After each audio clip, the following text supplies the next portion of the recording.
देखो wall timing diagram of 4 stroke engine. ठीक है, सबसे पहली बात तो ये देखो कि ये एक नॉर्मल 4 स्ट्रोक इंजन जो हम लोग पढ़ते हैं कि सक्शन जब होगा, ये स्पार्क प्लग है कुछ, ये 4 स्ट्रोक इंजन है, CI ऐसा इंजन है।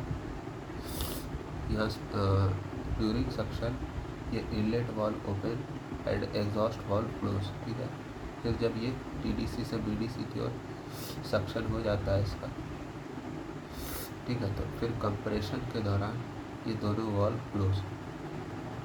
ठीक, फिर जब पावर हम लोग लेते हैं पावर स्ट्रोक तो फिर दोनों वाल्व क्लोज, मतलब जब यहाँ पे स्पार्क इग्निशन होता है तब फिर ये दोनों वाल्व क्लोज होता है।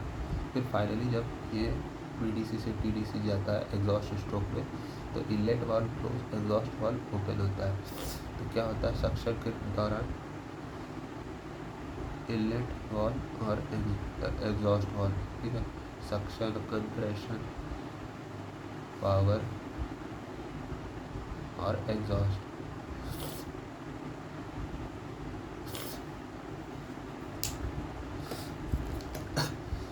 सक्शन के दौरान inlet valve open, exhaust valve close. Compression के दौरान दोनों क्लोज, पावर के दौरान दोनों क्लोज, एग्जॉस्ट के दौरान एग्जॉस्ट वाल्व ओपन और इनलेट वाल्व क्लोज। तो वही चीज़ यहाँ दिखाया गया है कि ये है हमारा TDC, ये है BDC। जब सक्शन हो रहा था, ठीक है, सक्शन के दौरान सक्शन वाल्व ओपन हो गया, ठीक है, फिर जब ये सक्शन प्रोसेस कंप्लीट हो गया तो सक्शन वाल्व को क्लोज कर दिया गया, मतलब इनलेट वाल्व को क्लोज कर दिया गया।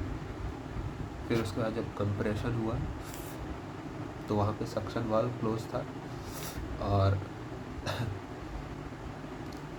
सक्शन वाल्व के साथ साथ एग्जॉस्ट वाल्व भी क्लोज था। फिर फाइनली जब स्पार्क हुआ तो इस टाइम पर भी दोनों ही क्लोज थे। फिर एक्सपेंशन के दौरान, एक्सपेंशन जब हुआ तो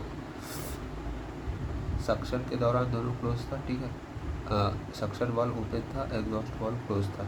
फिर कंप्रेशन के दौरान क्या हुआ कि उस टाइम पे भी दोनों क्लोज था, ठीक है, और फिर उसके बाद जब एक्सपेंशन हुआ, जब पावर स्ट्रोक मिला तब भी दोनों क्लोज था, और फाइनली जब एग्जॉस्ट स्ट्रोक हुआ तो एग्जॉस्ट वाल्व को ओपन कर दिया गया, और फिर फाइनली जब एग्जॉस्ट पूरा हो गया तो एग्जॉस्ट वाल्व को क्लोज कर दिया गया। तो ये बस नॉर्मल बता रहा है कि सक्शन के टाइम पे सक्शन वाल्व ओपन हुआ और जब सक्शन प्रोसेस कंप्लीट हुआ तो सक्शन वाल्व क्लोज हो गया। उसके बाद कंप्रेशन और स्पार्क के टाइम सक्शन और एग्जॉस्ट दोनों ही क्लोज था, ठीक है, और सक्शन के टाइम पे भी एग्जॉस्ट क्लोज था, ठीक है, सक्शन वाल्व ओपन था, एग्जॉस्ट क्लोज था, और जैसे ही सक्शन पूरा हो गया तो सक्शन वाल्व को हम लोग बंद कर दिया। हम लोग नहीं, कैम से वो कंट्रोल होता है, तो सक्शन वाल्व क्लोज हो गया और एग्जॉस्ट वाल्व तो ऑलरेडी क्लोज है। फिर कंप्रेशन के दौरान और स्पार्क के दौरान, कंप्रेशन, स्पार्क और एक्सपेंशन के दौरान ये या कंप्रेशन और एक्सपेंशन के दौरान भी दोनों ही वाल्व क्लोज था। और फिर जैसे ही एक्सपेंशन प्रोसेस पूरा हो गया तो एग्जॉस्ट वाल्व को ओपन कर दिया गया। फाइनली जब एग्जॉस्ट स्ट्रोक पूरा हो गया तो एग्जॉस्ट वाल्व को क्लोज कर दिया गया। अब देखो एक्चुअल में क्या होता है ना, ये एक्चुअल डायग्राम है, ठीक है। जब यहाँ से एग्जॉस्ट हो रहा होता है तो जो सक्शन वाल्व होता है उसको हम लोग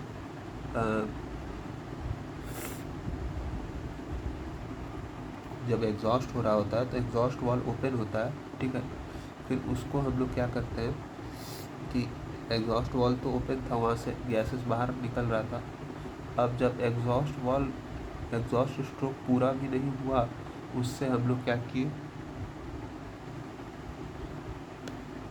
उससे पहले ही 5 से 10 डिग्री पहले हम लोग सक्शन वाल्व को ओपन कर दिए, ठीक है। रीज़न क्या था कि मैक्सिमम से मैक्सिमम फ्रेश चार्ज अंदर आ सके ताकि वॉल्यूमेट्रिक एफिशिएंसी बढ़ सके, ठीक।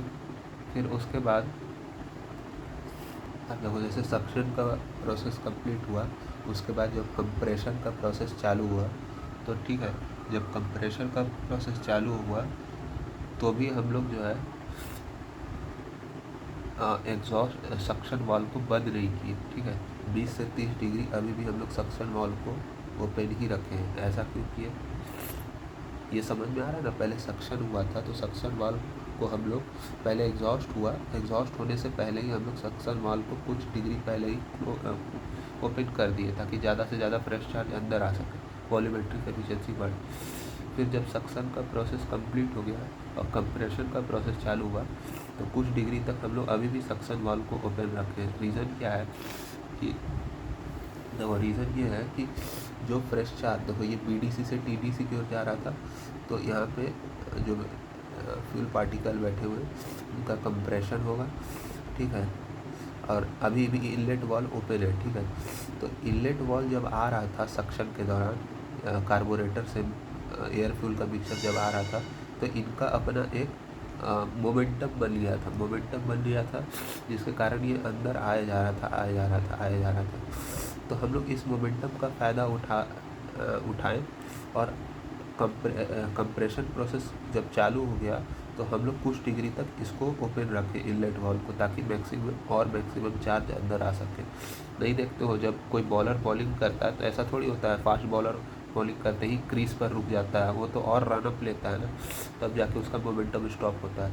तो कुछ ऐसा ही है कि जब कंप्रेशन चालू हुआ तब भी इनलेट वाल्व ओपन था ताकि और फ्रेश चार्ज अंदर आ सके। अब देखो यहाँ पे ये कंप्रेशन का प्रोसेस चल रहा था, ये सक्शन था, ये कंप्रेशन था। कंप्रेशन कुछ प्रोसेस में कुछ देर तक सक्शन वाल्व ओपन ही रहा। अब उसके बाद इसको क्लोज कर दिया गया।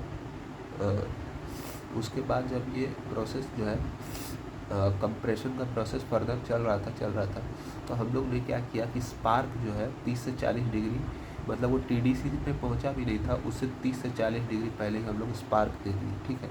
इसका रीज़न क्या है, इसका तो बड़ा सिंपल सा रीज़न है कि जब आप TDC पे स्पार्क देते हैं तो वहाँ पर ऐसा नहीं है कि तुरंत स्पार्क देने पे तुरंत कंबशन हो जाता है, कुछ इग्निशन डिले देखने को मिलता है। ये जो फ्यूल हम लोग कुछ इग्निशन डिले होता है, मतलब ऐसा नहीं है कि तुरंत ही आग लग जाता है। तो इस इग्निशन डिले से बचने के लिए हम लोग पहले ही से स्पार्क दे देते हैं। कंप्रेशन हो ही रहा था कि कुछ डिग्री पहले ही 30 से 40 डिग्री पहले ही हम लोग ने स्पार्क दे दिया। अब ये डिग्री जो है अलग अलग बुक्स में वेरी करता है, ठीक है। तो कुछ डिग्री पहले ही ये कंप्रेशन प्रोसेस चल ही रहा था कि कुछ डिग्री पहले ही हम लोग ने स्पार्क दे दिया, ठीक है। अब उसके बाद यहाँ पे फाइनली जो है कंप्रेशन प्रोसेस ख़त्म हुआ और फिर हमारा एक्सपेंशन प्रोसेस चालू हुआ, ठीक है। अब एक्सपेंशन प्रोसेस चल ही रहा था कि उससे हम लोग जो है 30 से 40 डिग्री पहले ही एग्जॉस्ट वाल्व को ओपन कर दिए। इसका रीज़न क्या है, ये जो एक्सपेंशन प्रोसेस इस लाइन के इस सर्कल के लॉक चल रहा था उससे पहले ही 30 से 40 डिग्री पहले ही हम लोग जो है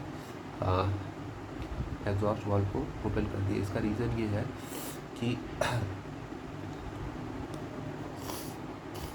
एक्सपेंशन के टाइम में अंदर का प्रेशर और टेम्परेचर बहुत ज़्यादा बढ़ चुका था, ठीक है।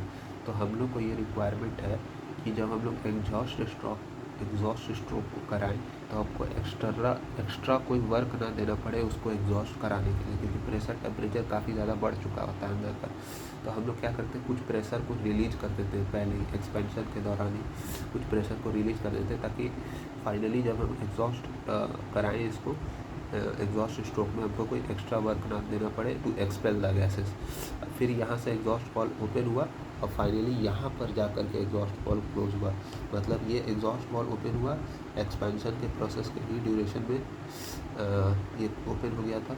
फिर यहाँ से ये प्रॉपर एग्जॉस्ट स्ट्रोक चालू हुआ यहाँ से, ठीक है। और फिर ये यहाँ जाकर के एग्जॉस्ट वाल्व क्लोज हुआ, ठीक है। अच्छा, कुछ लोग कहेंगे कि मेरा सिस्टम जो है जब TDC पे पहुंच गया तो यहाँ पर क्या करना चाहिए था, हमको आइडियली कि एग्जॉस्ट वाल्व को बंद कर देना चाहिए था, लेकिन हम लोग ने एग्जॉस्ट वाल्व को बंद नहीं किया। हम लोग एग्जॉस्ट वाल्व को कुछ फर्दर डिग्री पे जाकर के बंद किए, ठीक है, कुछ एक्स्ट्रा एंगल पे जाके बंद किए, ठीक है। तो